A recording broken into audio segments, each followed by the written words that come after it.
Il-Gvern permezz tal-Ministeri għall-Edukazzjoni u għall-Inklużjoni qed jinvesti b'serjetà bi programm edukattiv innovattiv li għandu l-għan jwassal edukazzjoni aktar inklusiva, moderna u mmirata għal ħtiġijiet ta' kull student. Il-programm imsejjaħ LifeMap u pass konkret f'din id-direzzjoni fejn l-għan prinċipali tiegħu u li tiġi offruta edukazzjoni personalizzata u terapeutika għal adulti żgħar neurodiverġenti. Dan il-programm huwa wkoll ir-risposta għal domanda dejjem tikber għal servizzi edukattivi inklusivi għal individwi li għandhom bżonn apport speċjali.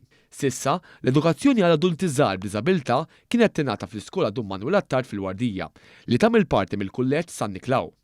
Din l-iskola tilqa' żgħażagħ ta' bejn 16 u 22 sena li għandhom ħtiġijiet speċjali u toffri programm ibbażat fuq ħiliet ta' ħajja indipendenti, taħriġ vokazzjonali u żvilupp personali. Madankollu, minħabba l-pressjoni li qed tiżdied fid-domanda u l-limitazzjonijiet fl-ispazju u r-riżorsi inħoloq LifeMap, programm edukattiv innovattiv infassal biex jiservi bħala mudell ġdid ta' edukazzjoni terapeutika u funzjonali għal studenti neurodiverġenti ta' 16 sena l fuq. Il-programm se jingħata f'faċilità ġdida f'Pembroke li kienet imħejjija speċifikament biex tilqa' programmi terapeutiċi, vokazzjonali u ta' inklużjoni sħiħa bi spazji disinjati fl-applikazzjoni ta' approċċ multidixxiplinarju.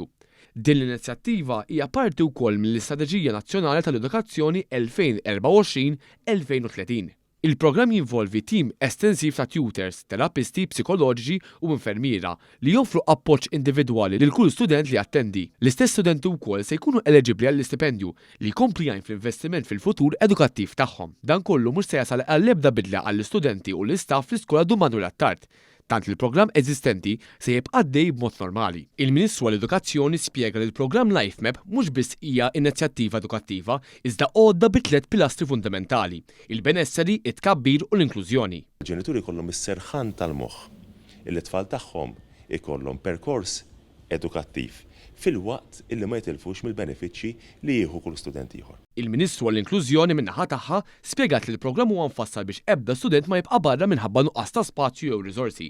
B'hekk, kull student li għandu bżonn appoġġ personalizzat se jiġi inkluż fil-programm u dan jibqa' assigurat tul is-snin. L-ċans li jkollhom hands-on iż-żgħażagħ tagħna ta' xogħlijiet differenti li fl-aħħar mill-aħħar iwasslu għal paga għalihom ukoll. Allura dan nemmen li ser ikun proġett mill-aktar interessanti li se jagħmel qabża l qudiem fil-mod ta' kif inħarsu lejn l-inklużjoni mżewġa mal-perkors edukattiv tagħhom.